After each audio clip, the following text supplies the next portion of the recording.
আসসালামু আলাইকুম। রুমিস কুকবুক থেকে সবাইকে ওয়েলকাম জানাচ্ছি নতুন আরও একটি রেসিপি দেখার জন্য। চালের গুঁড়া দিয়ে ভীষণ মজার এক পিঠা তৈরি করে দেখাবো আজকে। খুব সহজেই এই পিঠাটা তৈরি করে নেওয়া যায় আর খেতেও হয় ভীষণ মজার। চলুন দেখে নেওয়া যাক প্রস্তুত প্রণালী। একটা কড়াইয়ে প্রথমে 1.5 কাপ পরিমাণ পানি নিয়ে নিচ্ছি, সাথে সামান্য পরিমাণ লবণ দিয়ে পানিটা খুব ভালোভাবে ফুটিয়ে নিব।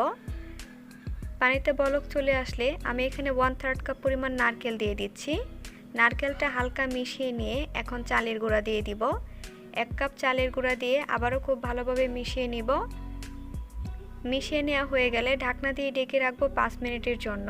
এই 5 মিনিটে খামিরটা খুব ভালোভাবে সিদ্ধ হয়ে যাবে। 5 মিনিট পর ঢাকনা উঠিয়ে নিচ্ছি। এই 5 মিনিটে খামিরটা খুব ভালোভাবে সিদ্ধ হয়ে গেছে, সেই সাথে খামিরটা যে অনেকটা নরম ছিল অনেকটা টাইটও হয়ে গেছে। এখন আমি খামিরটা একটা বলে ট্রান্সফার করে নিচ্ছি। পিঠার খামিরটা হালকা ঠান্ডা হয়ে আসলে খুব ভালোভাবে মথে নিতে হবে। এই মথে নেওয়ার কাজটা একটু সময় নিয়ে করতে হয়। খামিরটা যত ভালোভাবে মসৃণ করে মথে নেওয়া হবে পিঠাটা ততই মসৃণ হবে আর খেতেও ভালো লাগবে, নয়তো পিঠার সাইড থেকে ফাটল ধরে থাকবে। হাতে সামান্য পরিমাণ খামির নিয়ে একটা বল তৈরি করে নিচ্ছি।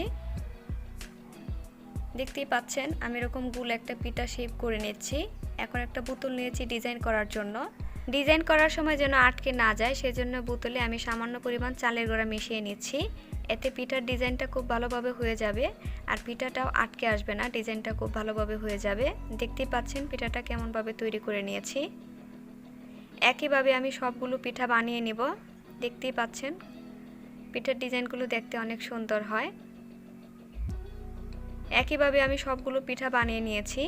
পিঠাগুলো বানিয়ে খুব বেশিক্ষণ অপেক্ষা করা যাবে না, তাহলে পিঠাগুলো উপর থেকে ড্রাই হয়ে আসবে, পিঠা ভেঙে যাবে, খেতে ভালো লাগবে না।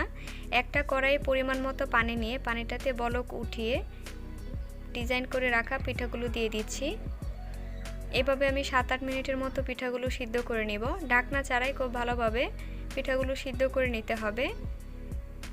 8 মিনিট পর আমি পিঠাগুলো নামিয়ে নিচ্ছি। গরম থাকা অবস্থায় পিঠাগুলো অনেক নরম থাকে, তাই আলতো হাতে পিঠাগুলো নামিয়ে নিতে হবে। সবগুলো পিঠা আমি একইভাবে নামিয়ে নিচ্ছি। একটা কড়াইয়ে 250 গ্রাম পরিমাণ গুড় 1/2 কাপ পানি দিয়ে খুব ভালোভাবে শিরা তৈরি করে নিব। শিরাটা তৈরি হয়ে গেছে। এখন দিয়ে দিচ্ছি 2 টেবিল চামচ পরিমাণ নারকেল। এখন বানিয়ে রাখা পিঠাগুলো দিয়ে দিচ্ছি। সবগুলো পিঠা দিয়ে খুব ভালোভাবে নেড়েচেড়ে মিশিয়ে দিব। এখন দিয়ে দিচ্ছি এলাচ এবং তেজপাতা। 2টা এলাচ এবং তেজপাতা দিয়ে দিচ্ছি। এলাচ এবং তেজপাতা দিলে পিঠার টেস্ট অনেক ভালো আসে, সুন্দর একটা ফ্লেভার হয়, চেষ্টা করবেন দেওয়ার জন্য। শিরা অনেকটাই শুকিয়ে গিয়েছে, এখন আমি পিঠাগুলো নামিয়ে নেব। শিরাটা খুব বেশি শুকিয়ে নেওয়া যাবে না, এতে অনেকটা রাবারি হয়ে যাবে, শিরাটা খেতে ভালো লাগবে না।